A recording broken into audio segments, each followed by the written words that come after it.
Estamos ao vivo, começando mais um Folha Democrata, mais um Notícias da Manhã da Folha Democrata, seu giro de notícias, seu resumo das notícias aqui na Folha Democrata. Hoje é dia 3 de novembro de 2022. Tá acabando o ano, gente, penúltimo mês. Vamos falar hoje do terrorismo bolsonarista e vamos falar um pouco também a respeito de gestos extremistas, de gestos nazistas que eles fizeram recentemente. Mas para começar bem a live, agradecer aqui a presença da Sandra Araújo e do Luiz Giglione, mandou aqui. Desculpem os pequenos atrasos, gente. Tem que pegar uma aguinha agora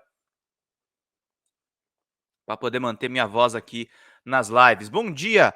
Será que a gente vai ver esses Minions presos mais uma vez por atentarem contra a democracia? Uma vergonha sem limites e o Bozo tem responsabilidade. O Bolsonaro é diretamente responsável. Fora nazismo, exatamente. Vamos ver aqui o vídeo do nosso querido Bem-vindo Siqueira falando sobre o terrorismo bolsonarista. Vamos lá.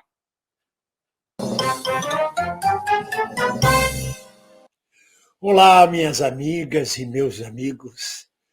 Na defesa do estado de bem-estar social e pela reconstrução do Brasil, alegrias, muitas alegrias. Minhas amigas e meus amigos, a direita raivosa, frustrada com a derrota, aproveitou o feriadão brasileiro para convocar manifestações nas portas dos quartéis. São as chamadas vivandeiras do golpe. Isto existe desde Joaquim Nabuco, desde os próceres civis republicanistas. Escorriam Benjamin Constant, Joaquim Nabuco, que são tidos como pais da República, na verdade eram golpistas. Não saíam de dentro dos quartéis, do quartel-general do Exército do Império, a pedir a Deodoro e a pedir aos outros marechais e generais que dessem um golpe e derrubassem a República. Era a visão da época. Uma visão limitada, que não entendia da luta de massas e que entendia da luta golpista. Agora a mesma coisa. Enquanto a maioria absoluta da nação já dá a eleição como coisa passada e a vitória de Lula como data certa, uma minoria se posta à frente dos quartéis como vivandeiras civis, pedindo golpe, pedindo intervenção militar, dentro de uma loucura. É claro que existe dentro do Exército Brasileiro, das Forças Armadas Brasileiras, segmentos golpistas e fascistas. Mas mesmo estes segmentos não são loucos, no momento deste, de provocar um golpe militar. Depois que mais de uma centena de países já mandaram mensagens de congratulação a Lula pela vitória, depois do Joe Biden, do Senado americano, dizer que cortam relações comerciais com o Brasil se houver um golpe militar, depois do presidente da Câmara, do presidente do Senado, da Suprema Corte brasileira, todos aceitaram o resultado das eleições. Não há clima, não há espaço para golpe civil, quanto mais para golpe militar. Mas há uma turma que teima. É o direito do choro. Mas até quando vai isso? O meu amigo Dimitri acha que isso é uma coisa que vai se enfraquecendo à medida que o Lula começa a viajar, a nomear ministros, a falar em nome do Brasil na Conferência do Clima, em outros eventos, antes até mesmo de tomar posse, com a formação do governo de transição. Por outro lado, a família, o clã Bolsonaro, ficou dividido. Enquanto Flávio Bolsonaro procura uma continuação da luta da oposição dentro dos trâmites parlamentares, Eduardo Bolsonaro, segundo informações, quer o pessoal na rua gritando e fazendo baderna. O Carluxo, então, deve estar agarrado em balões, bexigas de gás, sobrevoando o país como um drone maluco. Desesperado. Rachou o clã bolsonarista. Bolsonaro quer se afirmar como líder da oposição da extrema-direita. Mas como presidente, ele não pode abrir a boca nos próximos 2 meses convocando manifestações. Alguns extremistas, fundamentalistas, bolsonaristas, dizem, não, o presidente está calado, o que significa que ele está a nosso favor. Não significa nada, vocês estão tirando da própria cabeça, esses terroristas. E o que eles estão fazendo é terrorismo. Fechando e bloqueando as estradas, impedindo crianças doentes com câncer de seguir viagem para tratamento, impedindo deslocamento de pessoas doentes, impedindo deslocamento de necessidades básicas. de gasolina para transporte, que vai aumentar a gasolina, vai aumentar os produtos alimentícios, o desperdício das cargas dos caminhões e o terror imposto à população brasileira.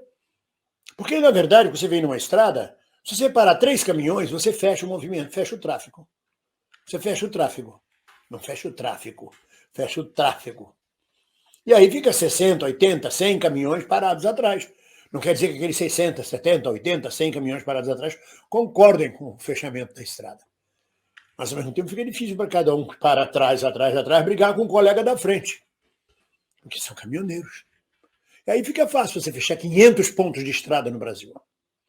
Ainda mais com a conivência, mais do que explícita, do Superintendente-Geral da Polícia Rodoviária Federal, para quem o Ministério Público já pediu um inquérito para apurar a atuação desse camisa preta, esse cabelinho, essa pastinha de Hitler, que comanda a Polícia Rodoviária Federal. Então fica fácil promover esse terrorismo nas estradas. Mas também há os lobos solitários, aqueles que assassinam diretamente petistas na sua festa de aniversário, na rua, aqueles que chutam carro com adesivo de Lula, que quebram vidraças, que disparam tiros em direção a toalhas penduradas na varanda, são os lobos solitários, são perigosíssimos. Porque é um maluco. Foi um lobo solitário que matou Mahatma Gandhi, um Sikh, um indiano da seita Sikh. Chegou lá sozinho com um revólver na frente de gangue, deu um tiro só, e matou Mahatma. São loucuras desse gênero que estão começando a acontecer no Brasil. Aconteceram, na verdade. O terrorismo bolsonarista já existe há mais tempo do que a gente imagina. A morte de Marielle já era parte do terrorismo bolsonarista.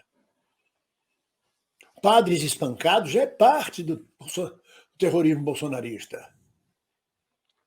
A ameaça de desemprego para quem não votasse no Lula é terrorismo, para quem votasse no Lula é terrorismo bolsonarista. Os bolsonaristas que se manifestarem fora dos padrões normais de manifestação têm que ser chamados de terroristas. Têm que ser classificados claramente como terroristas. Será que vai acontecer o que Dmitry diz? Esse movimento vai se esvaindo, vai perdendo a força?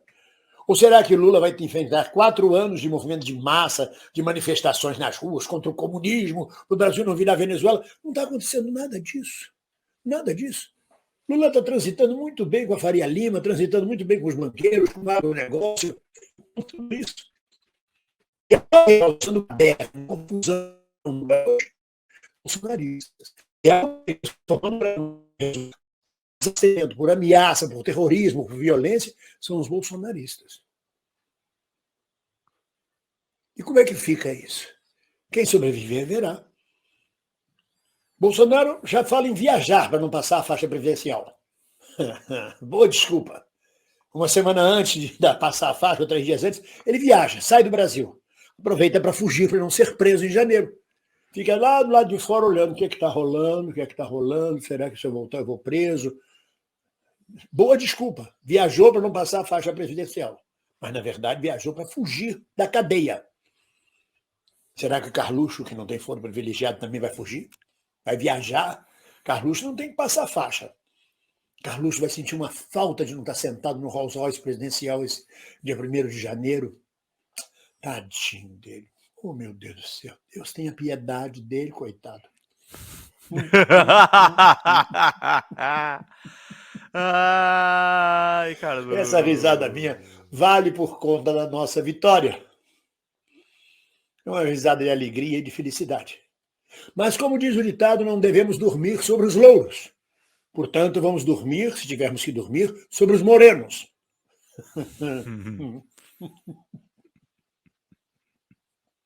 Os louros é a turma de Santa Catarina. É melhor não dormir sobre eles. Nunca se sabe que posição eles vão ter. Vamos dormir sobre os morenos nordestinos que salvaram este país. Os votos de Minas Gerais, do Nordeste, e não dos catarinenses ou paranaenses, que também votaram por Bolsonaro, um segmento, mas a maioria votou pelo fascismo. Que, aliás, é tradição de Santa Catarina, o nazifascismo. Então, agora nós temos pela frente isto.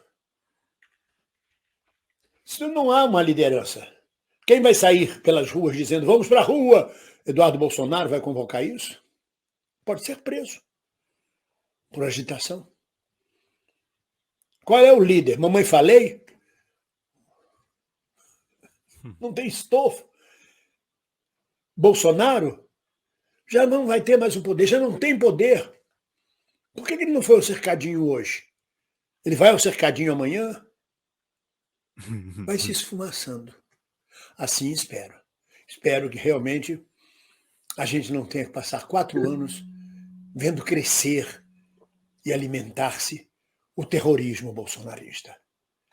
Sigamos firmes na luta pelo governo de transição, pela posse de Lula e pela reconstrução do Brasil. Ninguém solta a mão de ninguém. Um abraço, vamos juntos!